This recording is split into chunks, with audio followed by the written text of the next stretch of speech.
contributing more than 20% of GDP. We've got the service sector having grown to the point that it is a key support to the Kenyan economy. Now, there are several achievements that we have had in the recent past. As you see on the bottom left, Kenya continues to make significant advancements in the services sector. It was ranked first in Africa in 2022 as open data by Open Data Barometer from the World Wide Web Foundation.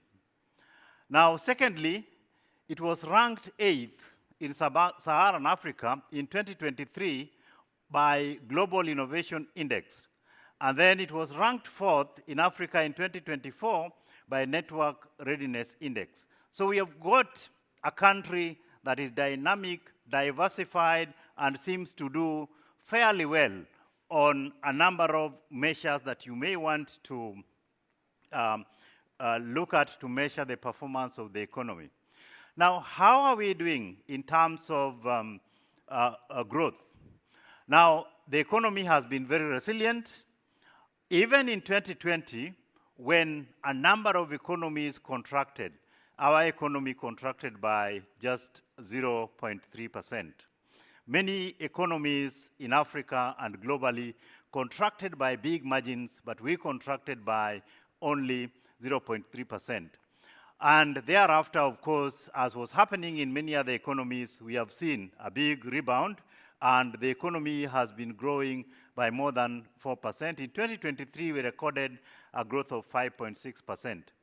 In 2024, we had a slowdown, but to the point that our estimated growth for 2024 is still far higher than what you see in Sub-Saharan Africa. We estimate the economy grew by 4.6%, and we expect a major rebound this year to a growth of about 5.4% in 2025. And we think that is quite reasonable. Of course, within East Africa, I think our economies are performing very well. As indicated by the Deputy Governor in the morning, Tanzania is actually able to grow despite the constraints that we face as a region by more than 5%. So EAC as a region is doing very well in terms of growth at the moment. Now, inflation. We have been able to contain inflation successfully. In October 2022, the number is not there, our inflation was 9.6. That is the peak of the recent past. Now, this has been tamed to the point that we came down to 2.7% in October 2024, but it rose slightly to 3% by December. Our reading for February was 3.5%, and that is basically just because of the seasonal factors on inflation, things to do with food, the seasonality of the prices of food, which are temporary. If you look at the core inflation, it is at 2%, which tells you that the monetary policy has managed to effectively contain inflation to the required levels. Now, unemployment, if you look at unemployment, we are in a fairly good region comparing to what is happening in Africa in general, unemployment of 5.6%, which is way below several countries within our region. Of course, you are seeing some neighboring countries also doing fairly well on that measure.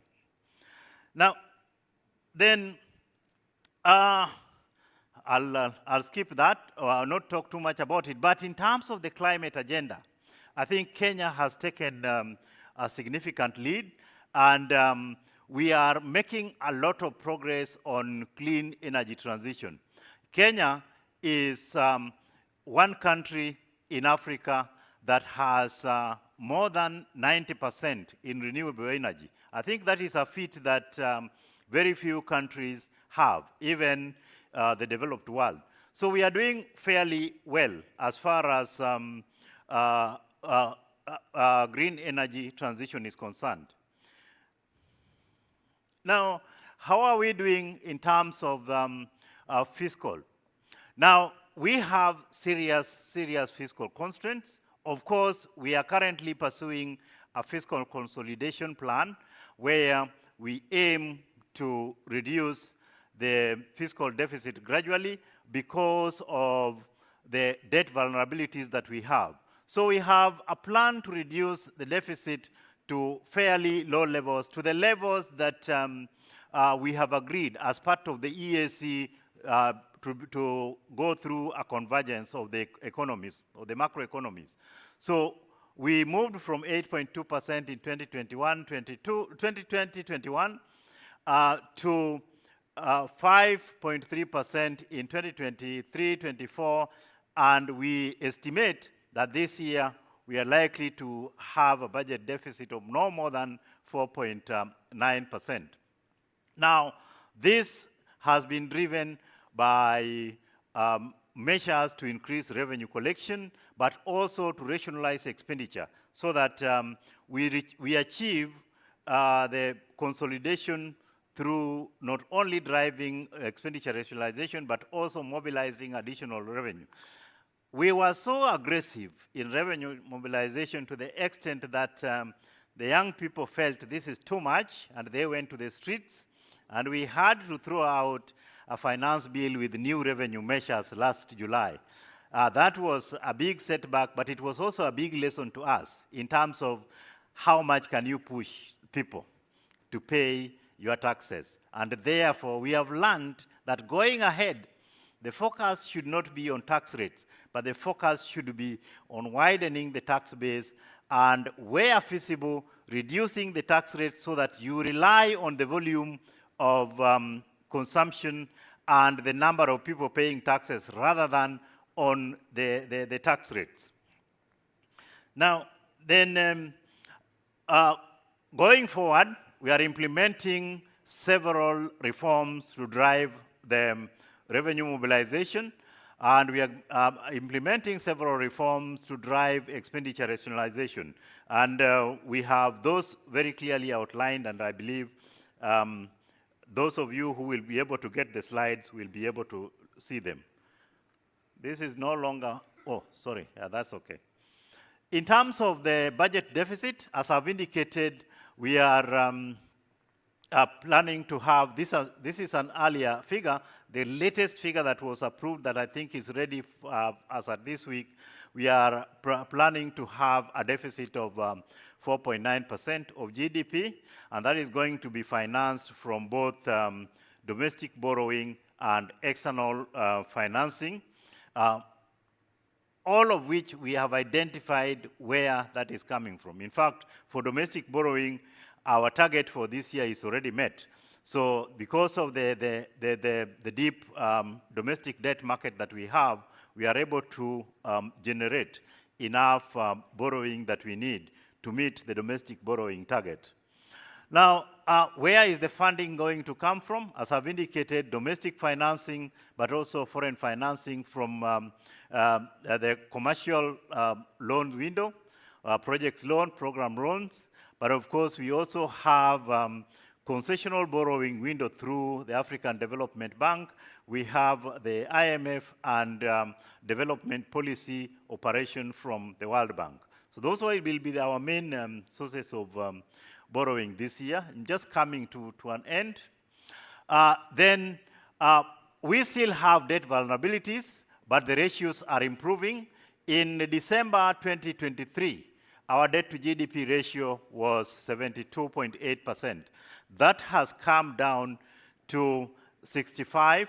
Actually, by end of December 2024, it is down to around 64, which is the direction we want to go because the target, the anchor for debt is 55% of GDP. The present value of debt to GDP ratio that we have in law at the moment that we need to move towards is 55%. And that is what we are heading towards, and that is why you see that ratio continuing. I've already talked briefly about the domestic debt markets, and I don't want to repeat that. So then where are we heading to? Now, in terms of, those are the ratios that you can look through in the slides. As we go forward, we expect to continue addressing the debt vulnerabilities through the liability management operations. Some of you participated in our liability management operation that we carried out in February, and we are very grateful. And this is basically meant to ensure that the debt vulnerabilities that we have at the moment are addressed and eliminated so that going forward, we do not have any challenges that we have had in the past. Our monetary policy continues to support the policy of the government and is always responding to the needs of the economy to make sure that whatever is being done is supportive of our growth-enhancing policies and is supportive of the fiscal objectives that we also have. Now, in terms of the banking sector, it remains very strong and well capitalized, and of course, their credit risks are elevated at the moment, but it's something that we think is temporary, and going forward, that should improve drastically. The other measures of the macro performance have been very good, narrowing current account deficit to the point that last year we had about 3.7% of GDP, which we think is reasonable, and going forward, we expect it to remain at almost the same level. We have had fairly drastic accumulation of reserves purchased from the interbank market. And this is because of the strong exports we saw last year, is because of the strong remittances that we have seen over the years and even last year, strong earnings from tourism that have been able to bring in forex into the market that the central bank was able to purchase to accumulate reserves. So thank you very much, ladies and gentlemen. I'm going to stop there, but we are having a lengthy discussion tomorrow where I hope I can be able to do a lot of questions and answers. Thank you.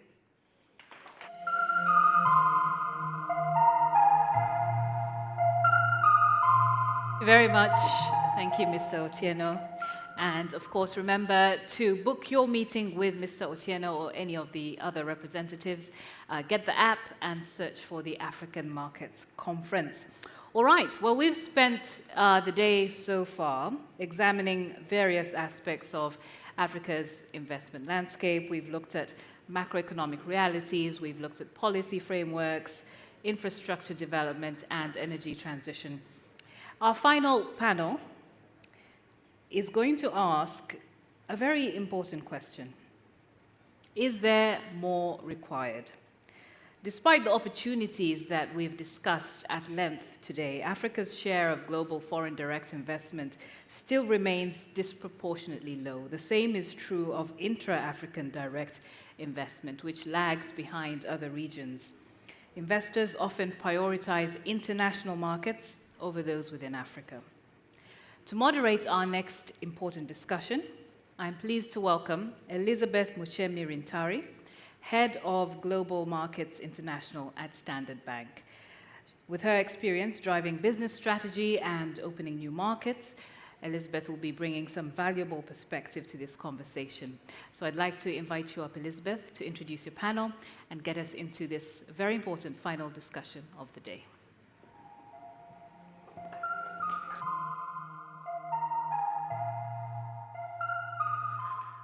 Thank you very much for staying up until the last panel. As you said, I'm Elizabeth Muchemi.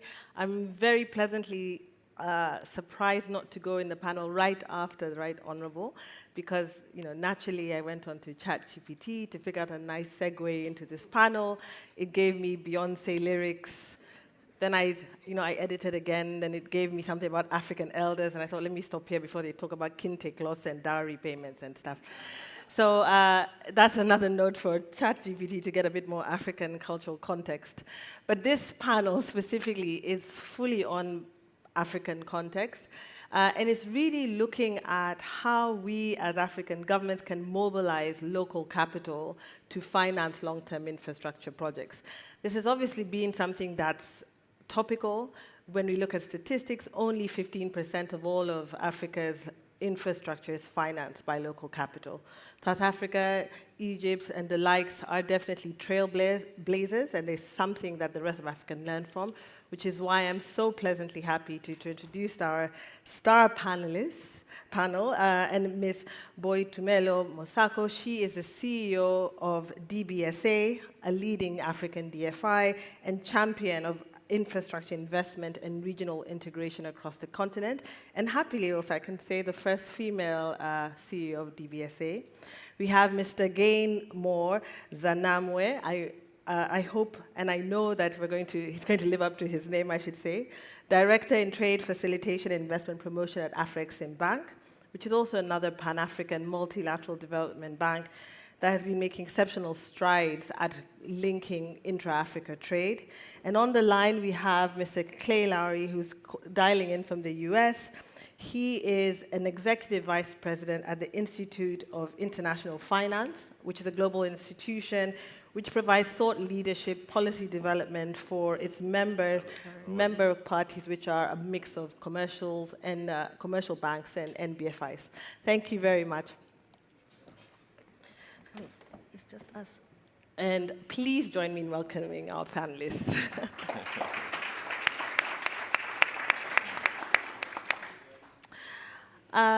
First, I'd like to address a question to yourself. As one of Africa's leading DFIs, how do you see the role of DFIs like DBSA in scaling local currency for infrastructure? And should this be a strategic priority? And where do you see the biggest gaps and opportunities? Thank you. Greetings, everyone. When I look at, for instance, the DBSA, we're wholly owned by the South African government. So we are a national development bank. However, we have a sub-Saharan global reach. So that means we do lend in euros and in dollars as well. So we split 60-40, 60 South African market, 40 outside of South Africa. And for us, local financing is critical. Within the South African context, it's easier because South Africa has deep capital markets, has a vast variety of institutional investors. And so raising money, local currency in South Africa is much, much easier. Now, when we look at the rest of the continent where there's fewer market participants, there are no long-term hedging instruments, and there's less liquidity in local currency. I think that's where the challenges that's where the challenges are. And we have tried, for instance, in other markets to have a collaboration model from a local currency financing. So we have a relationship, for instance, with TCX that operates outside of the Netherlands, that actually provides hedging opportunities for us to fund. So we work closely with TCX on some of our projects. In one instance, we tried to do a hybrid facility with local currency and hard currency. What actually ended up happening with the local currency elements, having to put in the hedging elements, it ended up being way more expensive. So it becomes less cost effective to actually fund in local currency than in hard currency. So it is a bit of an unfortunate situation, but it is not something that cannot be resolved. And the reason I say this is it is important that between the national development banks, the multilateral development banks, and governments, there is a collaboration and a reform around how to actually develop domestic capital markets on the continent where they are not fully developed. And I think that is the opportunity that is there that we can look at. Thank you. And then that's a good segue, actually, to gain more, because building on what Boitumelo talks about, Afrexim is also very focused on this, and you've focused on it both from bringing in African, I think you call it African development, Africa direct investment.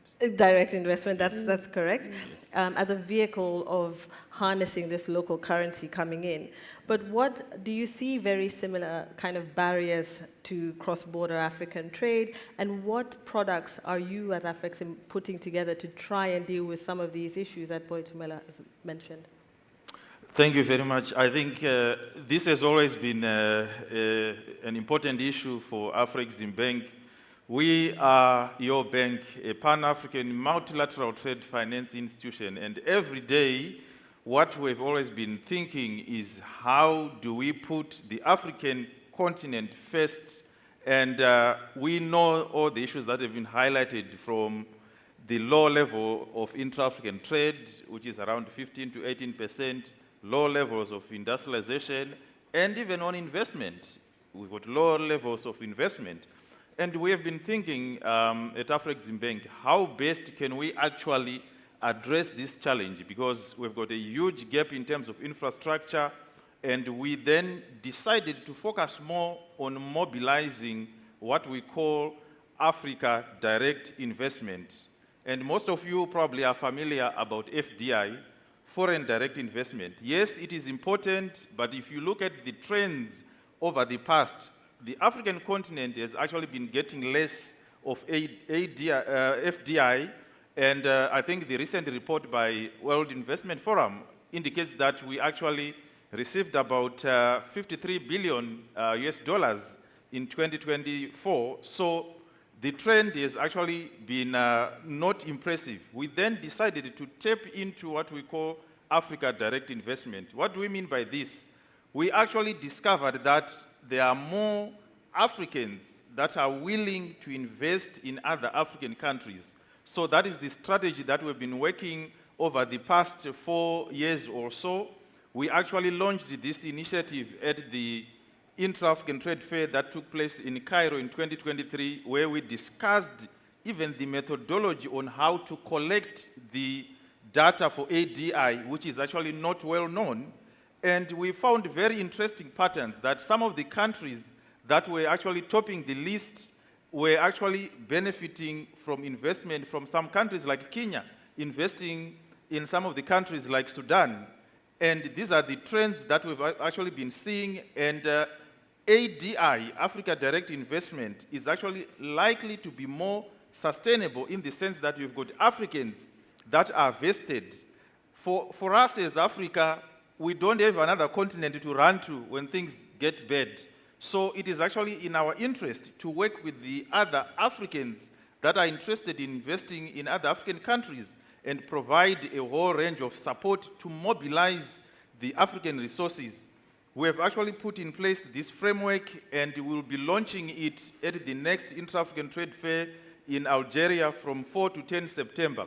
But what we actually discovered is that there are a range of barriers that actually affect Africa direct investment. Some of them are similar to FDI, but in Africa, what we've actually discovered is that some of the African investors, when they try to invest in other African countries, they are not given the level of respect and treatment that is normally given to foreign investors.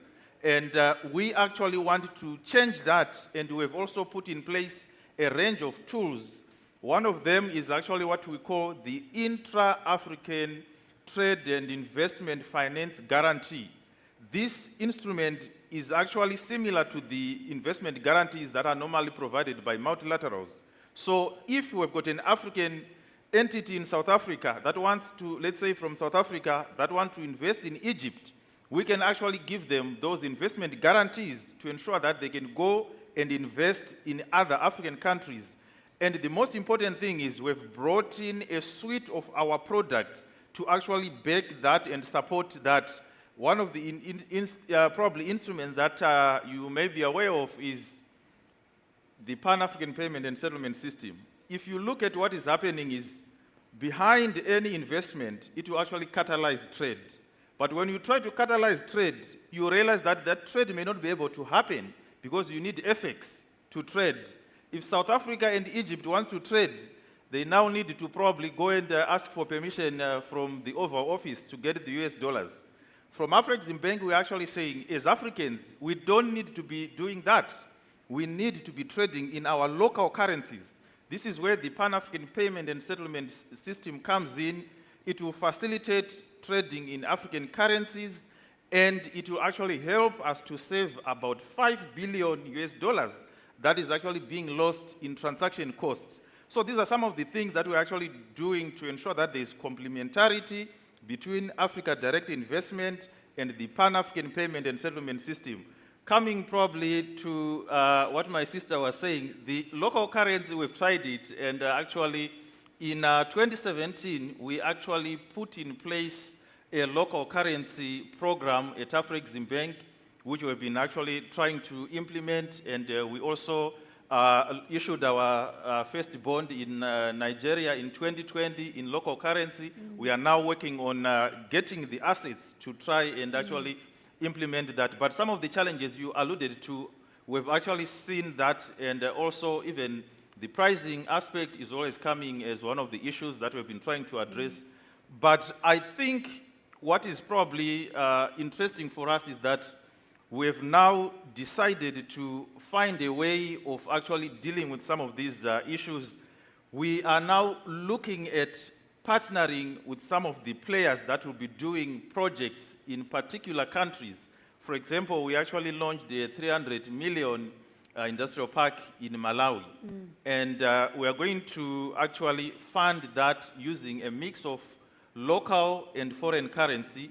And that will actually have a lot of positives, because we know a number of these countries are also challenged from a probably debt sustainability perspective.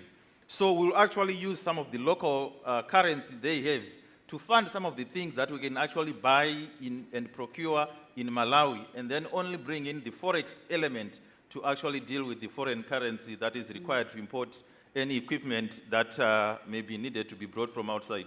Thank you. Thank you. And we'll actually touch a bit more on some of the examples that we've seen. But if I could go to Clay online. From a global policy and investor standpoint, what are the most critical reforms do you think that African countries should pursue to deepen local capital markets in order to attract more cost-effective long-term capital? Because I think that the points that you've both raised on the pricing is critical. We don't want our governments to start borrowing heavily in local currency and also be experiencing 20, 21% interest rates. So I think, Clay, it would be good to understand any of these kind of reforms you think that can be put in play that may end up having some long-term cost benefits as well. You, Elizabeth, and thanks very much for the invite, and I apologize that I'm not able to attend in person. And also, I guess, thank you to Standard Bank for putting this together. I was actually on a call this morning with the CEO of Standard Bank, trying to think through actually some of these type of issues for the G20 process that is going on. And I know that this is a conversation about what more is required, as you kind of stated at the beginning. And so, Gainmore actually provided some details, but let me just provide a couple more examples of why this is a very timely type of discussion. So if you look at local currency debt, and local currency debt obviously has played a tremendous role in emerging markets. I mean, a good example of that is just during the COVID crisis, when cross-border flows were just dried up completely. Local currency debt actually helped countries avoid the debt disaster that we all expected. So there was going to be, if you recall back to 2020, we're going to see default after default after default, and that didn't actually happen. I mean, we did have some defaults, of course, but it was, I think, some of the credit goes to the local currency issuers and how they have put together over a long period of time how this can work well for countries. But that being said, if you look at local currency debt around the world, about 40% of it is actually held on average by non-residents of that country. Okay, that's pretty good. However, If you go to emerging market countries, it's actually only 15%, so which is much more significantly lower. So why is that? More needs to be done in order for countries to issue local currency debt that is both attractive to the domestic markets, but also attractive to non-residents. If you look at investment flows, for instance, on clean energy infrastructure, something I know this conference is trying to deal with, they have actually close to doubled in the last 10 years on a global basis to over $2 trillion in investment.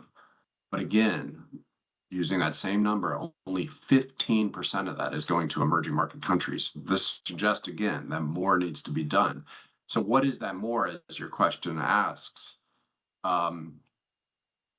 Look, I'm right now a giant head on your screen. I do policy and regulatory work. I'm not a practitioner in the markets. But what we do at IIF is we talk to a lot of investors and bankers and insurance companies and pension managers, ask them what are the concerns that they have when they're trying to invest.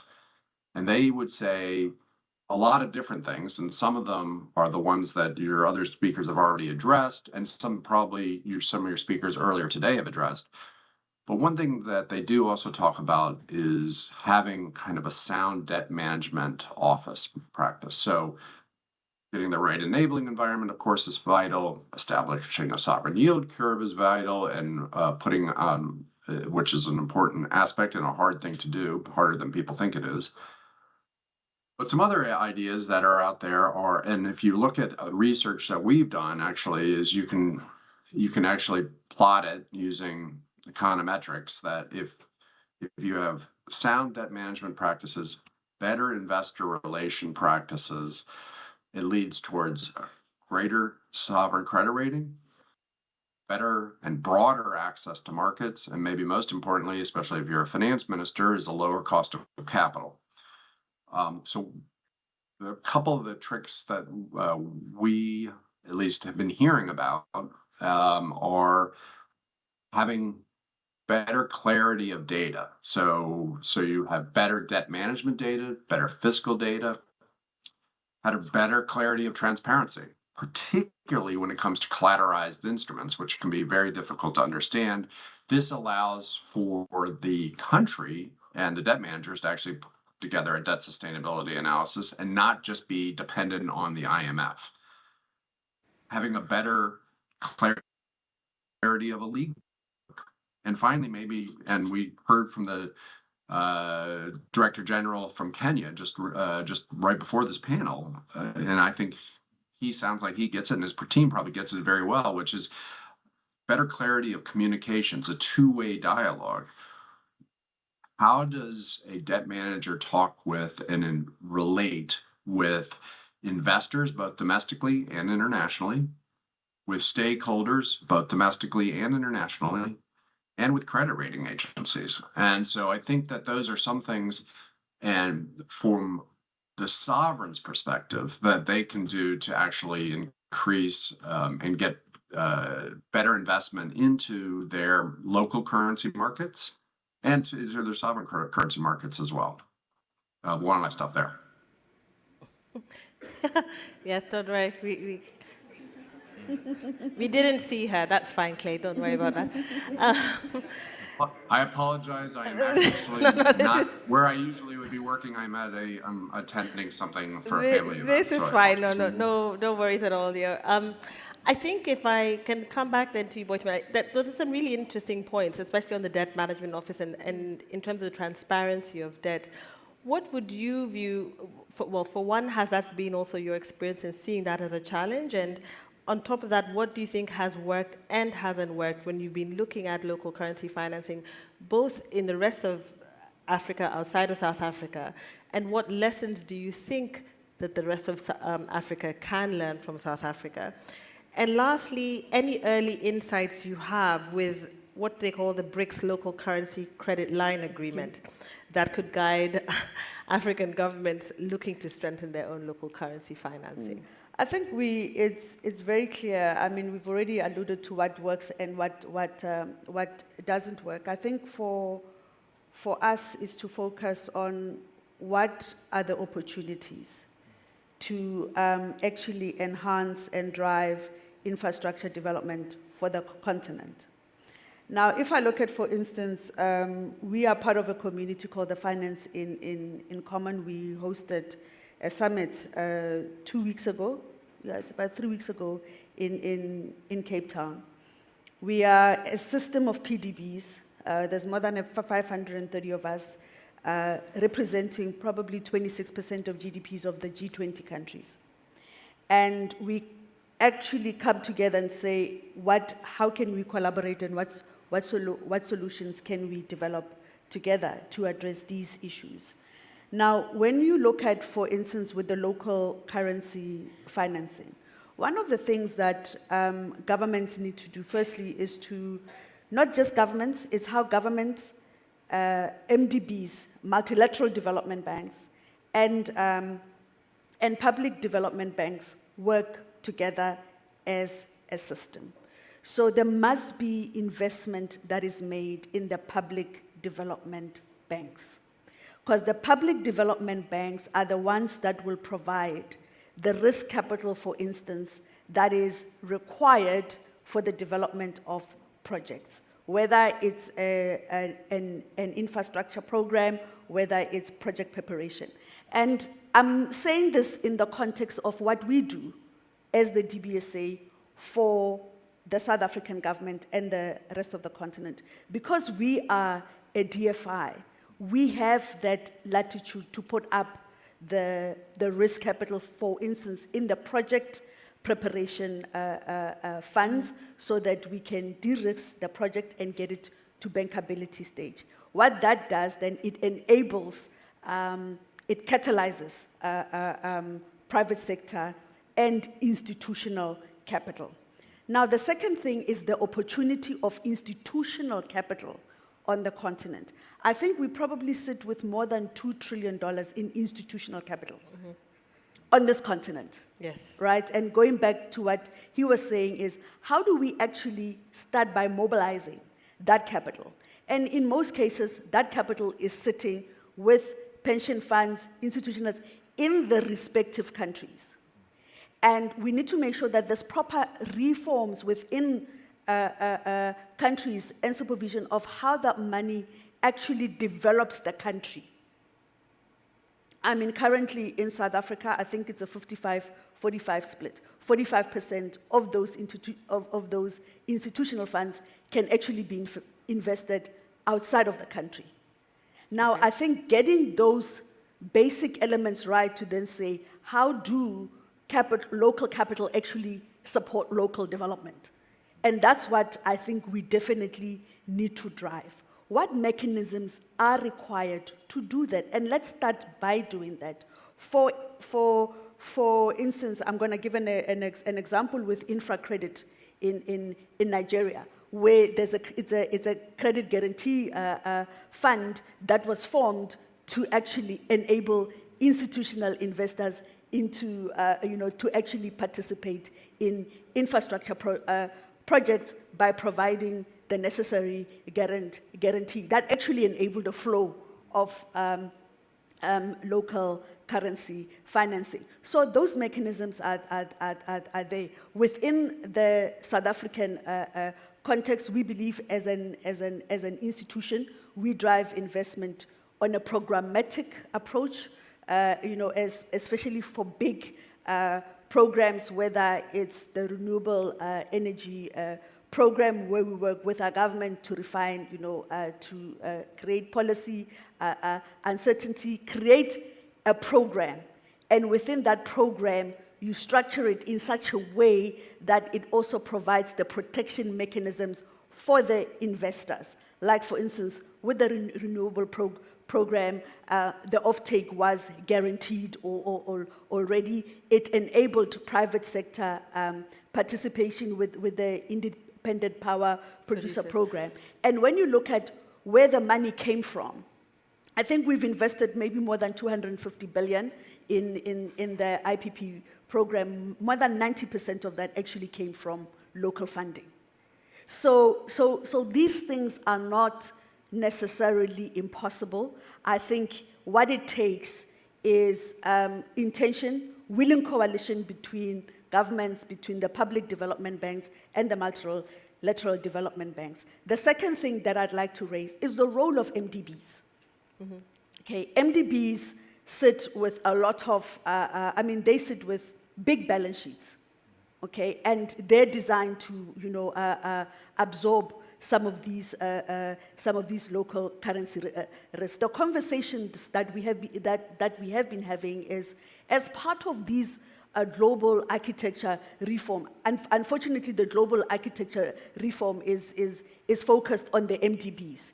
And one of the things that we are driving for is for the MDBs to actually start funding in local currency, and having specific targets for local currency financing. And that's also going to require that we also look at the hedging mechanisms behind that as well.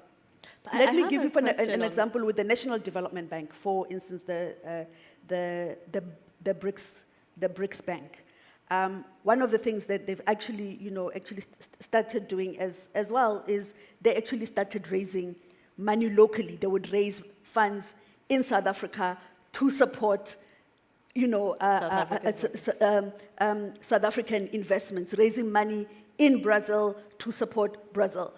And when you look at, for instance, the role of the African Development Bank in this context, it is a critical one. And that's why you see the African Development Bank saying, okay, let's partner and create these guarantee funds, for instance, with infra credit in Nigeria, and there is one that we are working on for the South African market as well. These relationships have proven to work, and they've created a lot of funds flows for infrastructure development.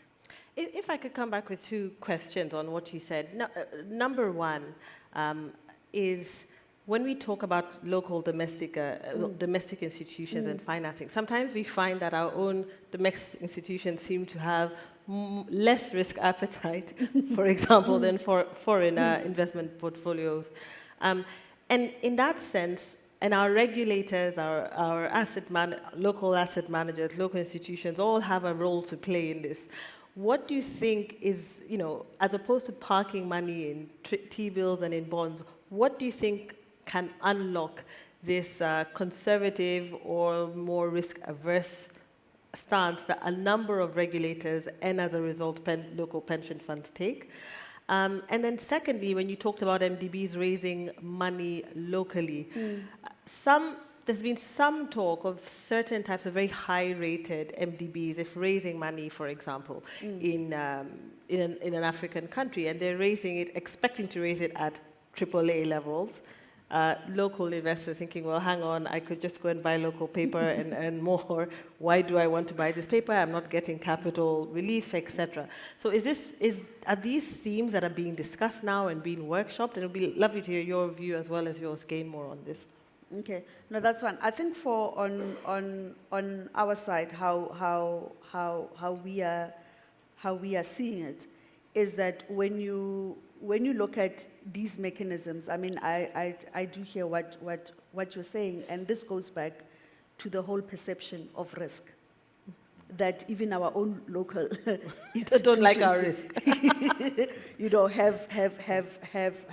have that perception. And I think the way to close that gap is through data, and actually providing the data around what are the default rates when it comes to investment in infrastructure, yes, for instance. And Moody's did do a study on this, and actually for the continent, the default, I think it was one of the lowest. Yes, and the recovery rates are quite high as well. It is low, and I think it's one of those things that we then have to deal with, and making sure that through data you close those gaps. And I think secondly, and with the creation of the guarantee funds as well, because it's about biases. It's the same analogy that lending to women is risky. Yes. right? But women are bankable, and actually we honor payments. We're good I'm not debtors. gonna say I'll we're say good it. at that. You know, so I think getting these guarantee structures in place, mostly to deal with the biases, can provide comfort to that perception as well. So it's the data element, and it's also about creating these guarantees that can provide. And I think thirdly, really, there must be a mindset shift. Mm-hmm. You know, there must be a mindset shift, and that mindset will be driven by the data and the awareness of what it actually means. Well, thank you. And Gainmore, do you have anything to add on that from Afrexim's experience? Especially you also have guarantee funds and guarantee products that you provide. Yes, thank you very much. I think I'll start from where she left. I think the starting point is that mindset shift, because when you look at funding in Forex, of course, some will prefer it because they say the rates are more favorable, it's cheaper. But actually, the local currency is what we have, and it should be cheaper. So we need to find a way of making that borrowing in local currency cheaper, and we have been actually looking at a number of options. Of course, the guarantees is one way, because when you look at a project, you now need to put in a number of mitigants to actually make the project bankable. And at Afrexim Bank, some of the tools that we use are guarantees. We've got a range of guarantees, whether it's project finance guarantees, investment guarantees, and we actually try to ensure that even political risk guarantees, there are some people who may be interested in going into a particular country, but they are not probably interested in doing so because of the political risk, the issue of currency convertibility issues. As Afrexim Bank, we actually have got a range of those guarantees that we actually have used, and we actually found it easier when we partner with a foreign investor or an African investor and provide our suites of guarantees. It became actually easier to do some of the projects that would not have taken place. They became actually possible. But I think I want to probably link all these things to probably good project preparation, because I think it was highlighted earlier by the Honorable Minister that the larger problem that we have is lack of bankable projects. And I know my sister is doing a good job in terms of trying to do that, but at Afrexim Bank, we have also set up a project preparation facility to try and ensure that we bring on stream good bankable projects. And then you can then play around with the structuring of those projects. I'll just give you one example of some of the things that we've actually been discussing with our partners. As Afrexim Bank, we are not seeing ourselves just as a lender. We've actually gone to create an equity fund, which we call the Fund for Export Development in Africa, that we now use as our patient equity vehicle to actually take equity in some of the strategic companies like Arise, so that when they go and do a project, be it an industrial park in another African country, we actually follow them with a range of our instruments, from debt, from the risk-bearing instruments, so that when the project is actually being structured, we have also been discussing with them to also involve the locals. If we are developing an industrial park in, let's say, Nigeria, like what we are doing, we have actually requested that the locals also be involved. And one of the issues that we've been discussing is how we can actually involve the locals also through the local currency funding, because these are some of the things that we've been looking at. And we are also doing something similar in a project that we are doing in DRC and Zambia. It's basically on the battery and electric vehicle value chain. Again, working with our partner, Arise, we've done all the heavy lifting from doing pre-feasibility studies, feasibility studying. Preparing those documents is very costly. So we've taken the heavy lift.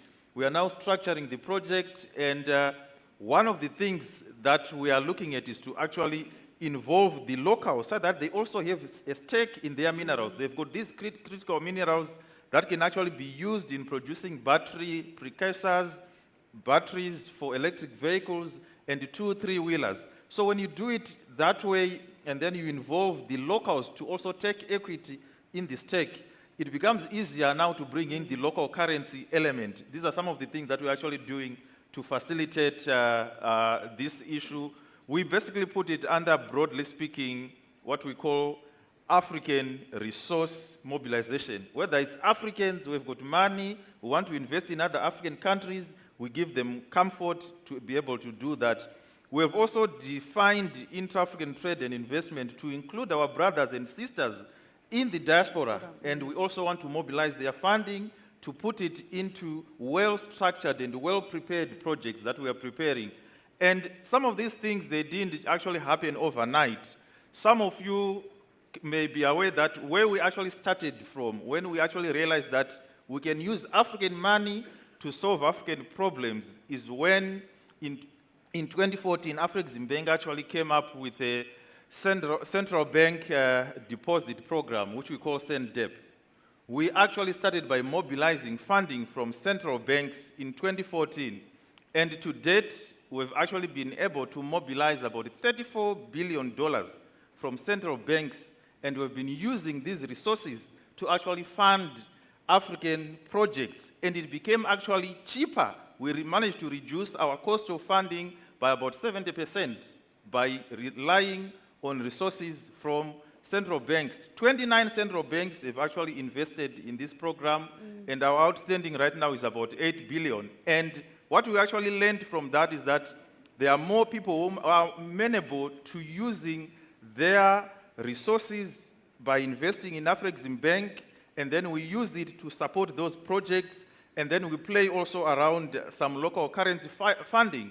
When you actually do that, you can actually help to create the African capital markets. If we grow and basically develop our African capital markets, we will be able to actually even do some of the long-term funding that is required for big industrialization projects, big infrastructure projects. And if you look at some of the things that we're actually doing, these are some of the things that are important. Thank you very much. And look, it's clearly a topic in which we can go and have more and more rounds, probably need a half day for it. But I'd like to thank you for these wonderful insights you've had. I think the topics you brought up around the governance, the topics about the MDBs actually having to partner up with each other and find these solutions, find guarantee products, even use the products we already have in country, as you mentioned in Nigeria, and also looking at these interesting ways of structuring projects and either localizing as well as then being a catalyst to provide more local currency financing is fascinating. And Clay, thank you very much. Unfortunately, the signal was going off and on, which is why I couldn't come back to you, but thank you very much for a wonderful panel. Okay, thank you.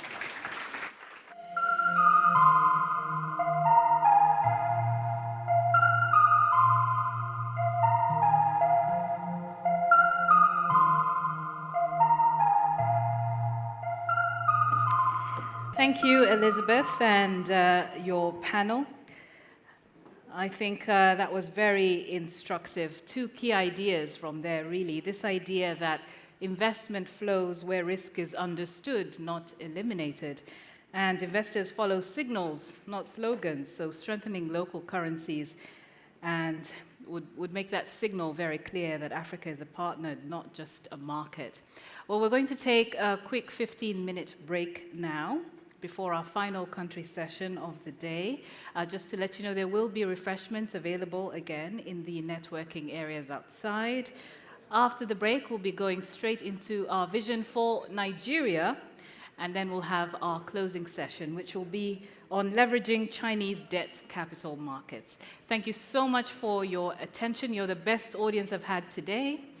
Please enjoy your break, and I'll see you after.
Ladies and gentlemen, please will you make your way back into the plenary so that we may conclude with our session for today.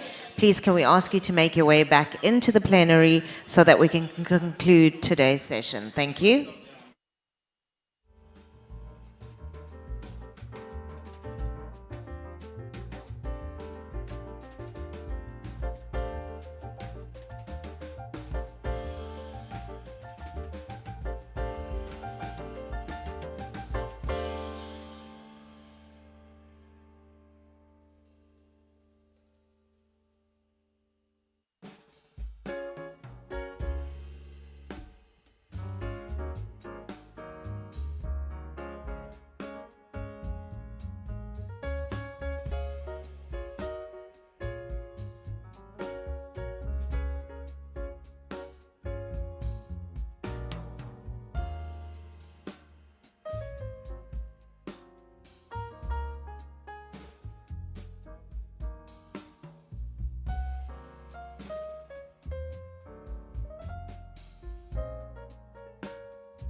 Ladies and gentlemen, please make your way timeously into the plenary room.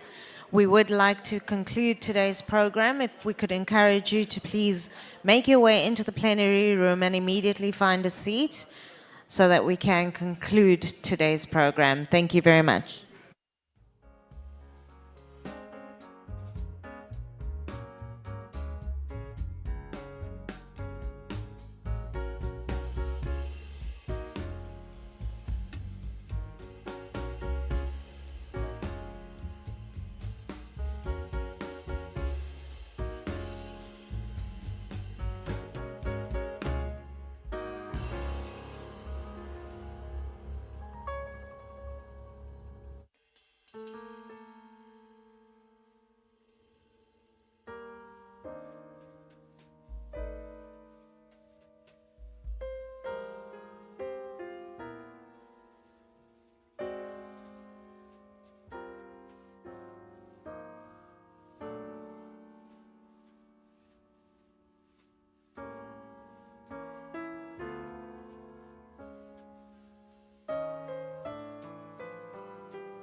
Thank you. Welcome back, everyone. Thank you very much for your attention. And can I thank you also for respecting our program and staying all the way through. We really appreciate it. We understand that we've slipped away from the time a little bit, but we're going to try and make it up. Regardless, everything you hear and see will be valuable. We're moving into the final segment of today's program, and we're going to continue our country-focused series, this time with Nigeria, Africa's most populous nation. So Nigeria represents, of course, one of the continent's most dynamic markets, significant opportunities there across sectors, from energy and agriculture to technology and financial services. Despite facing macroeconomic challenges, the country's entrepreneurial spirit and market scale do continue to attract strategic investors. So we're going to see a presentation that will highlight some of Nigeria's economic priorities, regulatory reforms, and specific opportunities. Please join me in welcoming our speaker for the Vision for Nigeria session, Dr. Muhammad Sani Abdullahi, the Deputy Governor of the Economic Policy Directorate at the Central Bank of Nigeria.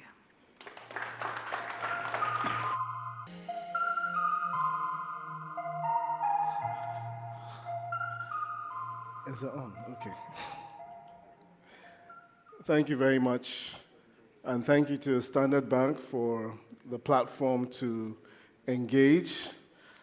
As a Nigeria team, I'm here today with the Director General of the Security and Exchange Commission, the National Pension Commission, and colleagues from the Central Bank of Nigeria.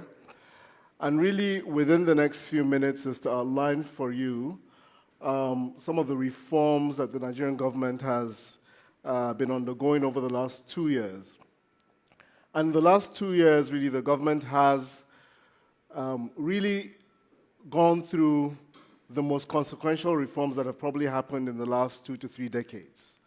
And these are reforms that have really helped unshackle the economy in a way that we have started to see some significant impact. Nigeria's economic landscape, if you look at the GDP growth over the last 10 years, has been kept down mainly because of 2 unsustainable subsidies that the government has been paying. The first, the subsidy on petroleum products, and the second, a subsidy on foreign exchange. These 2 subsidies have both now been removed in May of 2023, with significant impact in the way that our oil industry now functions and the FX market functions today. And so, if you look at the GDP growth, prior to 2023, the third quarter of 2023, oil GDP had been in negative output for the last about 4 to 5 years. For the first time in Q4 of 2023, oil GDP became positive, and now we're seeing significant growth built out of domestic refining capabilities and also improved production from security and the opening of new fields. Inflation, still high, but has commenced a descent, and we're now really at a period where we're managing this inflation and seeing how to grow the economy. Benchmark interest rates still 27.5%, still pretty high, but positive real interest rates for the first time in about 5 years in Nigeria. Exchange rate is stable at 1.536 as of today, and banking sector manages about $70 billion in assets and growing. 70% of this growth just over the last year and a half. Stock market performance is strong, and we hope to engage at the sessions tomorrow and to discuss this in a bit more detail. So the economy really is at a major turning point for us from what we've seen in the numbers. And some of the potentials for investment across various sectors in infrastructure, in technology and digital finance, in agriculture, and solid minerals. And there are significant amounts of projects, bankable projects, that are available for investors to key in that promise decent returns. The currency, as you know, when we unified the rates in 2023, resulted in a devaluation of about 40%. Now, that move, which we consider to be largely positive, has given us a competitive currency relative to where we are, where we've been. Nigeria has always had an overvalued currency, which has deterred investment. Now, for the first time, we have a currency that is competitive and has now had a role in significantly boosting exports. If you look at exports last year, oil and non-oil, significant growth. And one of our biggest jumps is that our trade export destinations mostly now in Africa. So a diversification of exports as well. Over the last year and a half, significant monetary and fiscal policy reforms. Firstly, starting, as I said, with the removal of petroleum subsidies and the FX subsidies. Those two were costing the country almost 7% of GDP annually. Now, with that removal has come significant fiscal space because of improved revenues. And then, of course, as you all know, Nigeria has had an issue with an FX glut that started a while ago, but effectively has now been resolved. All outstanding commitments of FX have been resolved, and we have a much deeper foreign exchange market today. When we came in 2023, we had an FX backlog of about $7 billion. That's now mostly been resolved. We have a very much deepened foreign exchange market. As of 2023, turnover daily was around $120 million a day. Today, we're pushing to 500 and 600, and the target in the short to medium term is to really hit $1 billion of turnover.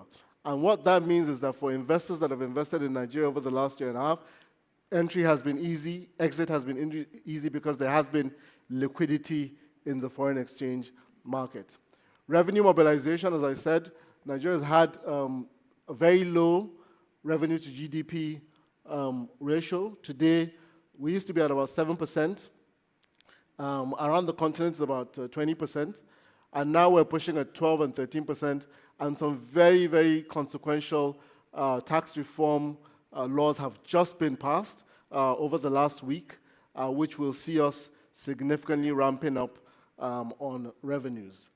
The central bank has transitioned fully to orthodox monetary policy, eradicating quasi-fiscal measures that have been a feature of the central bank in the past, and has really focused on trying to tame inflation, ensure price stability, and also exchange stability. Side by side with this is the adoption of an electronic foreign exchange matching system, which has brought a lot of transparency to the foreign exchange market and has reduced and eliminated almost the information asymmetry that used to exist in Nigeria's foreign exchange market. Today, all market players can see the volumes in the market, can see the bids and the asks, and are able to trade much better.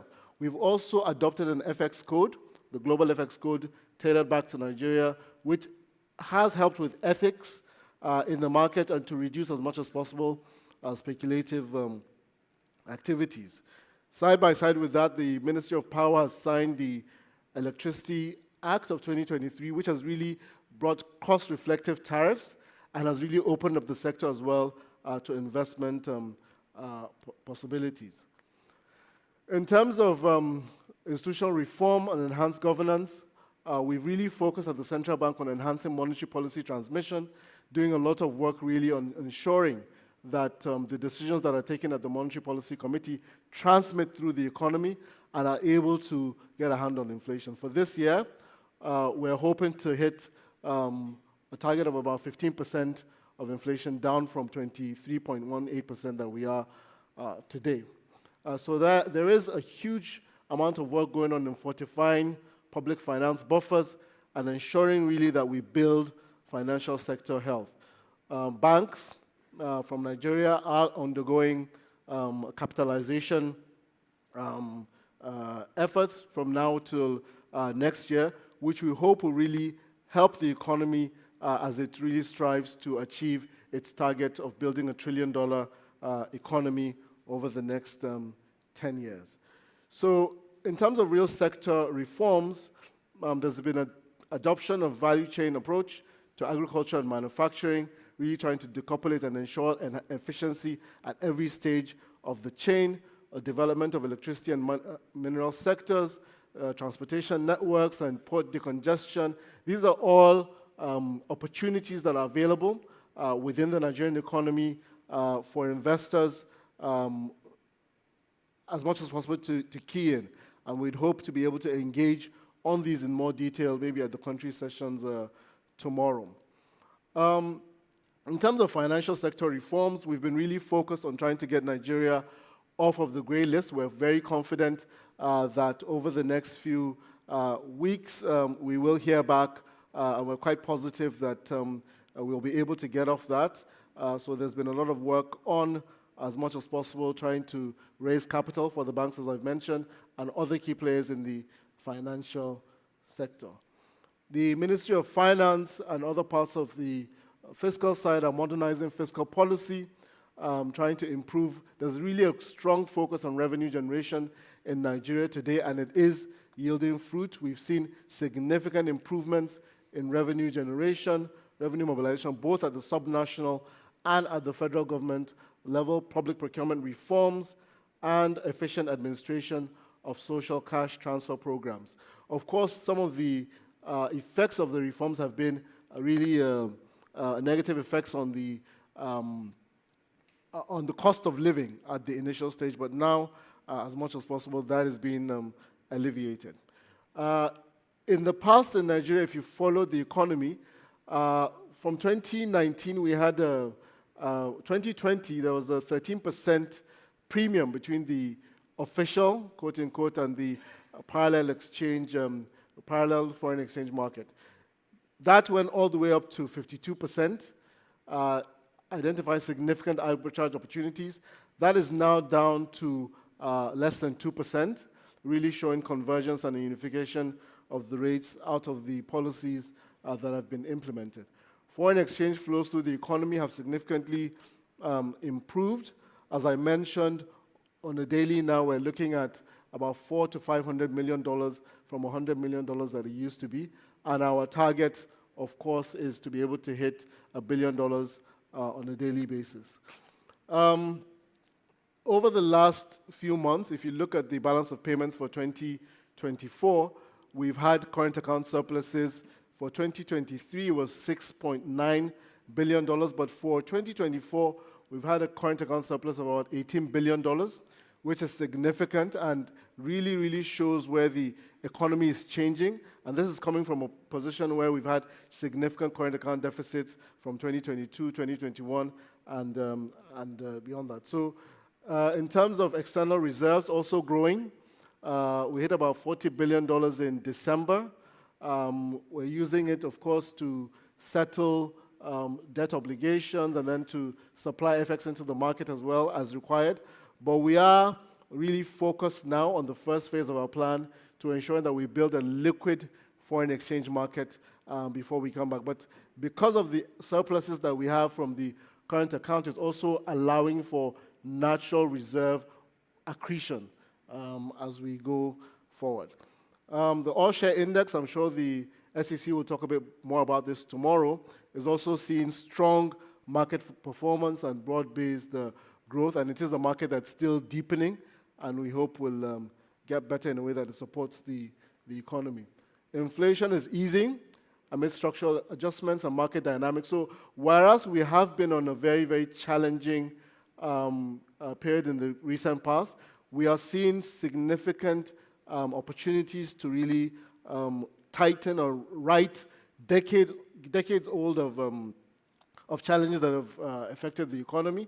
And with inflation coming down, both headline and core and food, we see that there's significant opportunities as well for some stability in the market. liquidity policy, liquidity conditions, of course, with the improved revenues from the fiscal side. Some of the headaches that we have from the monetary side is always continuing to absorb that and ensuring that the market rates are reflective of the liquidity conditions that the central bank requires for inflation to continue to be within target. On the oil sector, there's been significant investments in security and infrastructure, which have resulted in a boost in oil production to 1.56 million barrels per day in 2024. New refineries coming on stream. Dangote has ramped up production. Port Harcourt, Warri, Kaduna is coming on this year. So we're seeing generally improvement in domestic oil refining, which has really taken out the 30–40% of oil imports that Nigeria used to make, which has resulted in, of course, a positive effect on our balance of payments. The government has also had a policy on compressed natural gas to ensure that there's cheaper alternatives to the citizenry in terms of energy sources, and also the rise of key local players that are also really positively affecting the oil industry in Nigeria. So there is significant avenues for investment as well within this sector, and we will be available to talk a little bit more about this tomorrow. For the outlook for 2025, growth projections are broadly positive. We expect to hit about 4.17% growth, and we think that that would be something that would be able to significantly improve upon next year. What the economy has gone through is the deshackling of some of the things that have really kept it down for probably 20, 30 years, as I've mentioned. And really, it's an economy that's on the verge of really true and sustainable liftoff. You can see the federal government revenues really improving, as I've mentioned, and this has implications for a huge number of our macro indicators. Money supply also reducing, and we are working to continue to tighten till we get to our targets. And then that's why we have a fiscal monetary committee now that's really looking at disinflation and growth and how to really transition that in a way that does not affect each one negatively. Thank you very much for listening, and we hope to engage again tomorrow. Thank you.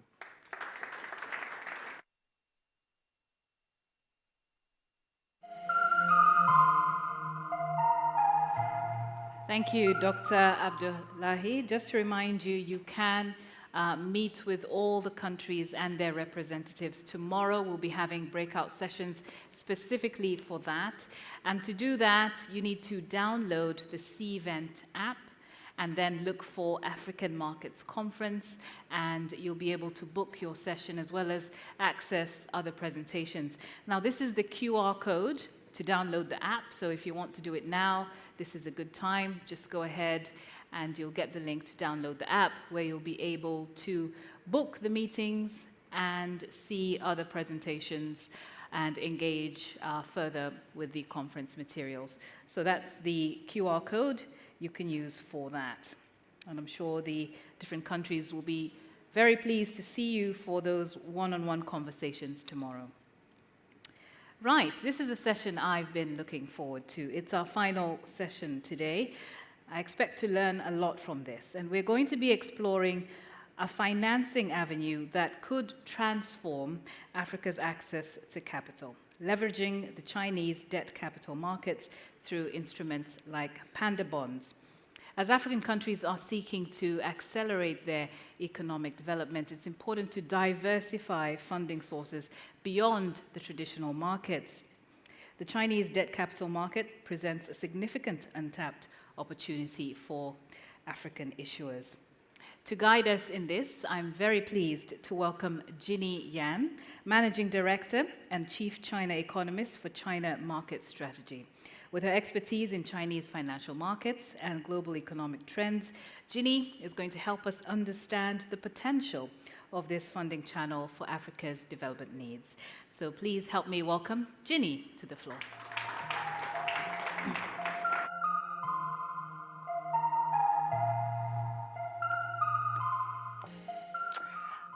Hi, good afternoon, and thank you very much, everyone, for staying. I understand that this is the last session of today, and I've been told it's the graveyard session, so I'm so happy that so many of you have stayed. Now, China, I'm here to talk about China. I am based in London. I literally flew in this morning and I'm leaving this evening, but I wanted to be here today in particular to talk to you about China. As much as I heard today since this morning, China was mentioned in snippets. But in fact, I heard a lot of common grounds that both Africa and China are striving towards. And yet, when we talk about capital markets, financing, we often talk about tapping Western markets. We talked a little bit about local currency markets, and in fact, in London, I worked for a joint entity of ICBC, globally the largest bank by asset value, and Standard Bank. So based in London, what we do is we talk to institutional investors about Africa and other emerging markets. We are also starting to talk about China's domestic bond market. So today, what we wanted to do actually is to take you through a little bit about China, China's capital market, the growth of China's domestic market, and in particular, how potentially Africa could also be tapping into this domestic market, which is now the second largest bond market in the world, but yet still less than 3% accessed by foreign institutional investors. So hopefully you can see the slides in front of you here. So actually, just to set the scene, today I'm going to talk to you about 3 Ds. If you remember anything from my talk over the next few minutes, I would like you to really remember these 3 Ds. Number 1 is dual circulation. This is a theme that has been talked about by Chinese policymakers, so you'll probably hear about it a lot. It is about the simultaneous circulation between domestic Chinese capacity and the interaction with international participants and partners. So this first D is very important. We just had the most important meetings in China in March, called the 2 Sessions meeting. And why was it important? This year marks the final year of the current 5-year plan, the 14th 5-year plan. So it is more pertinent, especially given the current geopolitical context, to ensure growth this year and to ensure that this final year of the 14th 5-year plan ends on a high. So in fact, what was very interesting was that we talk a lot about the 2 importance, or the 3 twos I call. Here you see some Chinese characters, but I just wanted to give you a flavor of what the government work report delivered. First of all, we have the 2 majors. We're talking about the major industries, strategically important industries and infrastructure projects, welfare projects. These are the key aspects of China's economy that comes from the domestic capacity. And the 2 news, new infrastructure, new urbanization, and finally, 2 industries. Now, I'll go on to talk about how much policy, as Sir Tony Blair talked about, it's not enough just to have a vision, but you have to have the policies in place. And certainly there is enough policies, and particularly ensuring implementation of policy, being committed to these 3 twos.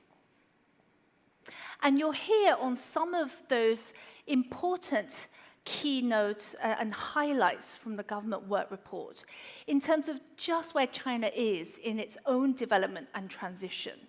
We talked a little about technology. We talked about renewable energy.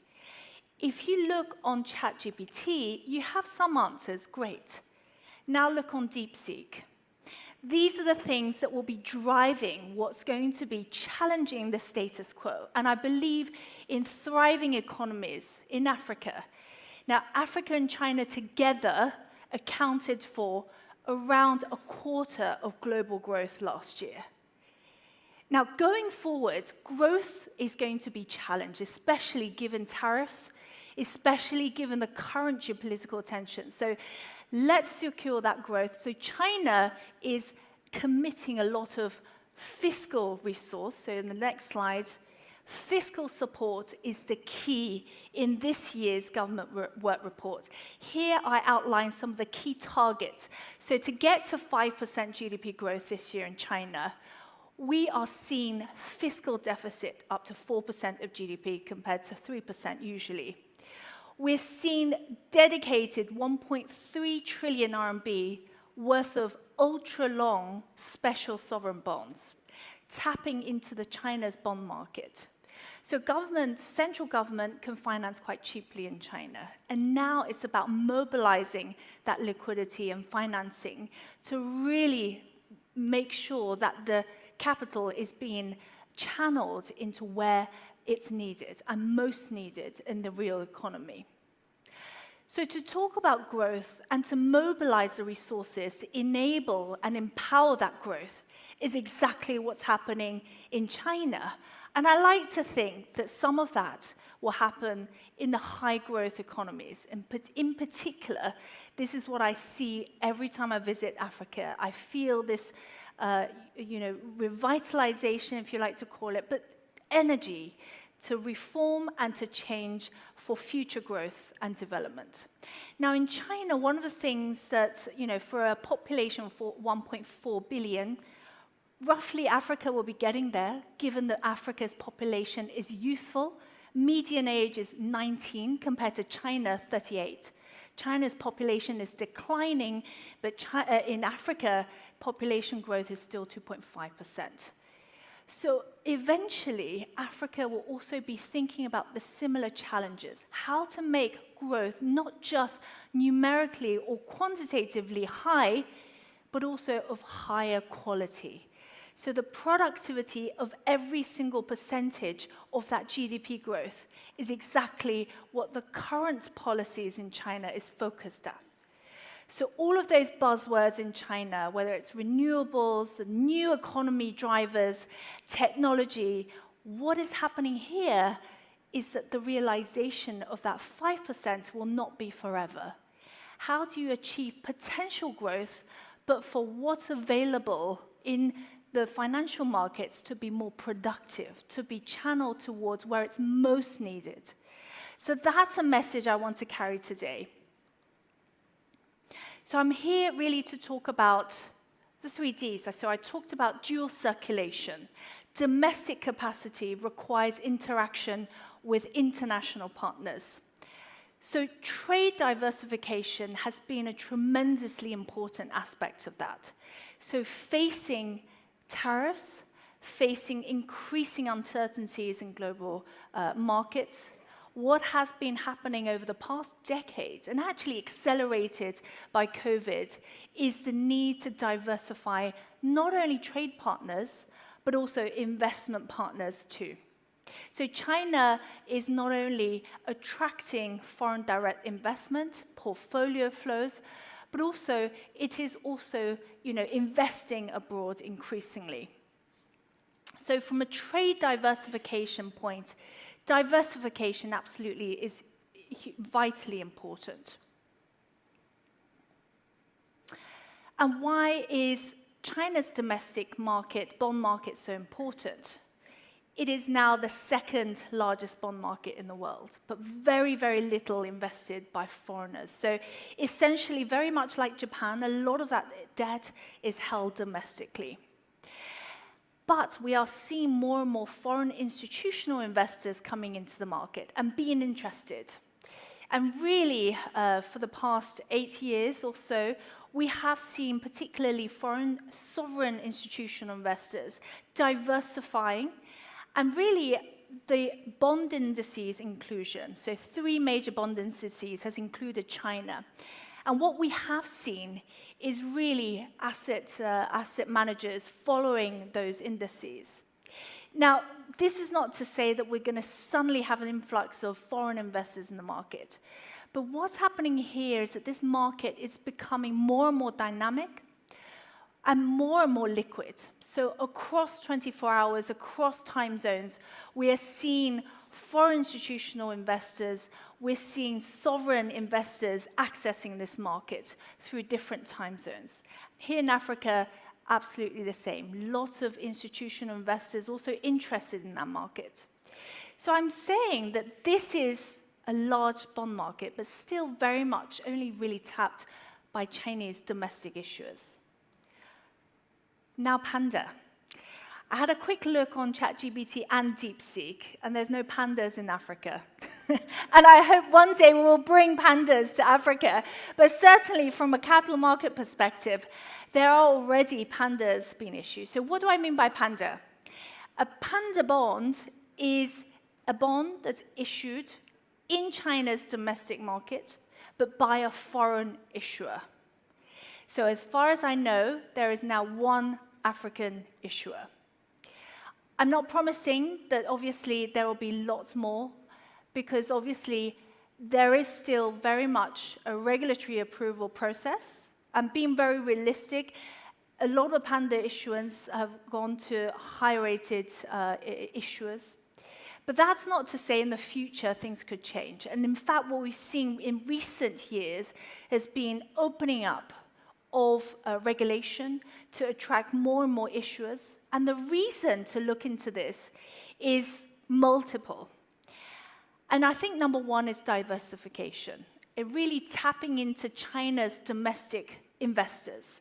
So of course, commercial banks, so for example, ICBC being one of the 4 largest banks, are one of the biggest investors and also underwriters in this market.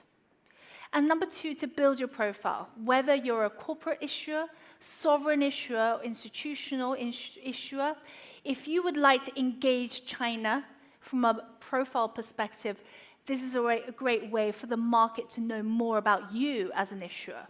So on top of your existing issuance programs, issuing denominated in renminbi, the local currency, is another great way to build your books really in a different market. And finally, there has been a lot of regulatory progress in terms of looking at the eventual use of source of that fund and also eventual use of that fund, whether you're able to expatriate it for use outside of China. To date, there has been lots of issuances, but majority of that issuance, the funding has been used domestically in China. So obviously the attraction will be, how do you access the low cost of funding in China? And actually pandas have varied below 3% to maybe 6%. So relatively speaking, still quite cheap funding in an international market perspective. However, depending on your sovereign rating, and usually there will be a domestic rating agency that will give you that rating, it really depends. So it's about the interaction with the regulators, whether it's PBOC, NAFMI, depending on whether you're corporate or financial institution or sovereign. And really, from a panda perspective, the theory is this: there is plenty of liquidity and plenty of capital in China's domestic bond market. How do we tap into that? And how do we ensure a whole host of investors are available, ready to understand more about the issuer and ready to open up to a further dialogue? So if you haven't already, I would absolutely encourage you to have a more in-depth conversation with either your Standard Bank representative, or we have ICBC representative office here in Africa, or even in London, we have offices as well. But the underwriting is done domestically in China. So it gives you another channel, another aspect to explore. And I know that China, in the current state of things, is that China's domestic market is growing. Now, China is often seen as the producer of many goods, but China is going up the value curve. So rather than just really producing global goods, China is increasingly becoming a global brand. If you look at the top most recognized brands globally, often it will be lots of US brand names, whether it's in technology, whether it's in other social media names, etc., or e-commerce platforms. Autos. If you look at the top brands today, you'll see the changing nature of global supply chains and the producers of those brands. So lots of Chinese brands you'll see around you, and obviously you can see that particularly in Africa, maybe your mobile phones, that's a good example. The brand is important because the cost of those products are also important. So I think really in retrospect, what I wanted to really share with you today is that I would love, particularly representing ICBC and Standard Bank, to be more connectivity between China's market and Africa local markets. Not necessarily via other Western markets, but directly with one another. I know already that there's been lots of conversations, particularly on the FX rates perspective, for direct quotes in both local markets. But certainly going into the future, for sure the policymakers in China will be talking very actively to talk about more openness and more connect programs with Africa. Now, back to the 3Ds. So I talked about dual circulation, and that really outlines the key aspects of this year's government work report. I'll go back to that slide one more time to just remind you what's driving China's growth. And if you really want to understand what's driving China's growth, the new growth drivers, please come back to the 3 2s. So this is dual circulation. And this won't happen, the domestic capacity won't happen without careful connectivity with the rest of the world. So it's not just about domestic capacity, it's about the simultaneous interaction with global partners, whether it's through trade, investment, but also through people connection. Second D is dynamic policy making. And this is where the fiscal support this year has been a key emphasis. But that's not to say coming in the next few years, that could very well change. It may be that monetary policy will again become the focus. But dynamism is what's important. And I believe here, similar common ground for high growth nations, in both China and Africa. And then finally, diversification. So diversification from a trade perspective, from an investment perspective especially. When I talk to institutional investors about China, and particularly in Chinese currency denominated assets, I like to talk about it in a similar light to, say, gold investment. It is becoming one of the top performers in terms of diversification from a safe haven perspective. The currency absolutely is seeing devaluation risks and depreciation risks in the face of geopolitical uncertainty, particularly in light of current trade tensions. However, the value of the local currency or Chinese RMB denominated assets provides a relative safe haven because of the relative stability. The currency itself has trading bands. So in effect, from a volatility perspective, it provides a safe haven. So assets denominated in Chinese currency, although will also face similar depreciation or uncertainty, but relative to global markets, it provides the same liquidity, but less volatility. So from a longer term perspective, and China looks not only 5 years, 10 years, but multiple decades down the line. And that's what differentiates China perhaps from other large, major nations, is that China looks much, much more long term. So vision is number one. Having a roadmap in terms of how to get there is number two. And then finally, the implementation. So these annual targets have been very important. So final D is the diversification. And of course, what we love to talk more, not just today, but I hope this is a start of a conversation for all of us in terms of exploring how to connect all of our local markets directly. So all of the African local markets are of interest to a lot of institutional investors already. High yielding. China's market, lower yielding. It currently yields below US Treasuries, so why tap into it? The reason being, is that there are ways to access that market, highly liquid, big size, but very much a lower cost of funding for those who are able to issue in that market. So I'll leave it there, the 3 Ds, and I look forward really to questions, to more conversations and engagement with you. But really, what I would like to see more and more conversations is really between the emerging markets themselves, rather than just via the traditional financial centers. And I believe that direct dialogue has happened and beginning to happen. And I look forward to more issuers to come and explore China's domestic capital market. So thank you very much for listening, and wish you a great rest of the conference. Thank you very much.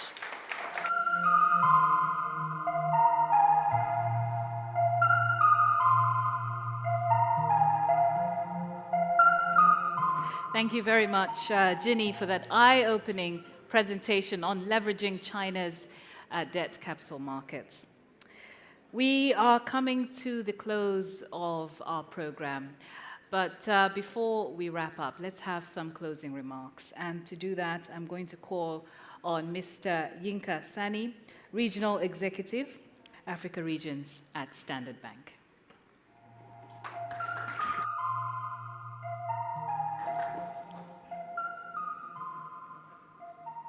Good evening, Honorable Deputy Ministers of Finance, Central Bank Governors, Deputy Governors, esteemed guests, ladies and gentlemen. As we come close to the end of our inaugural Standard Bank Africa Markets Conference, on behalf of Luvuyo Masinda, the Chief Executive of Corporate and Investment Banking for Standard Bank, I would like to take some moment to thank you all for being here today. I'd like to extend our gratitude and thanks to our special guest of honor, Sir Tony Blair, for making the journey down here in Cape Town and for offering his unique insight on the themes that have emerged through the course of today. Over and above that, ladies and gentlemen, we at Standard Bank believe that everyone's presence here and participation has elevated the discussions today. I want to, on behalf of Standard Bank and Luvuyo, acknowledge our esteemed guest speakers and panelists for their invaluable insights and the time they spent to explore Africa's journey towards a more integrated and sustainable approach to investment and economic growth. We are confident that the knowledge shared today has further solidified our shared commitment by addressing the complex challenges and harnessing the many opportunities of Africa's economic growth. Throughout today's conference, we explored a diverse range of critical themes that are shaping and will shape the continent's economic landscape. As Luvuyo noted in his opening remarks earlier this morning, the time to reshape the global perception of Africa has come. This conference and the diverse range of participants and attendees realistically demonstrates this. It will appear that I'm the only one standing between you and the evening. I suspect some of you, from your body language, you want to go explore Cape Town. And we do encourage you to do that so that you can take the full benefit of your attendance and your visit to Cape Town. However, I'd like to just summarize some of the main themes that we have listened to today.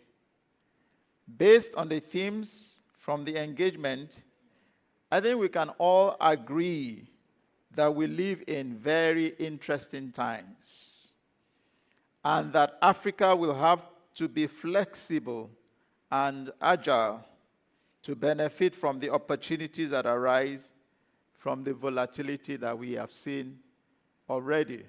Today is the 24th of March. So many days still to go in the year. We have also delved into the scale of the challenges that the continent faces. It would be remiss if we did not acknowledge that multifaceted challenges do exist. And though they may seem insurmountable, we have the right people and the institutions to address these challenges. We also discussed, and you will agree with me, that we have to be smarter about how we address the energy security to support the development of strategic infrastructure from roads, ports, and railways and energy grids. Based on our very rich discussions, distinguished ladies and gentlemen, it is evident that the continent's journey towards economic growth requires cooperation, innovation, and commitment at every level. Given the nature of our work, we sometimes get caught in a tunnel vision of focusing on matters that solely relate to our daily existence. This can be disheartening at times. Today was refreshing and energizing in the sense that as a collective, we have identified these various themes that hopefully we can go away and work on. I do hope that you have all benefited from the sessions as much as I have.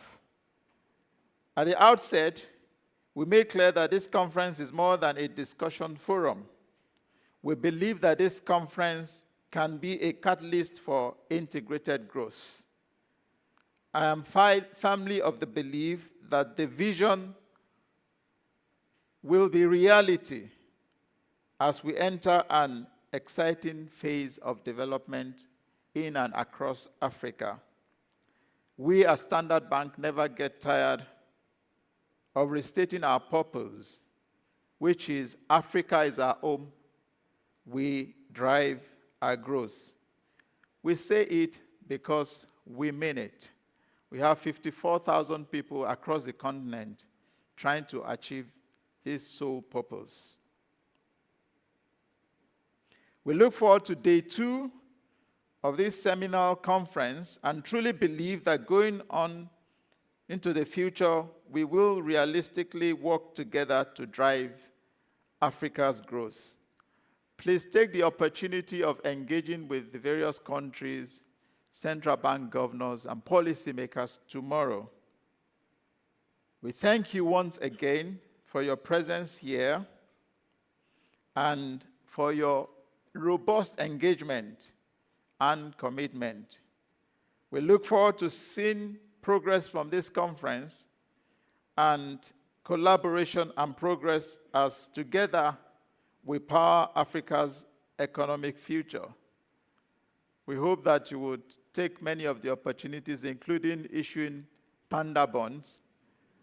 Standard Bank will be ready to assist you in your various objectives. Ladies and gentlemen, thank you for coming and joining us today, and see you again tomorrow.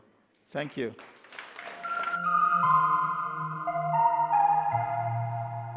Thank you very much, Mr. Sani, Regional Executive. And now, should we add body language expert? Maybe. Thank you for your attention. It's such a pleasure to see so many of you still here right till the end of the day. I think the day has been so filled with rich discussion, but one idea has been quite clear, and that's Africa's opportunities aren't just coming from catching up, but from leaping forward. And the best investments aren't just in closing gaps, but in creating new realities.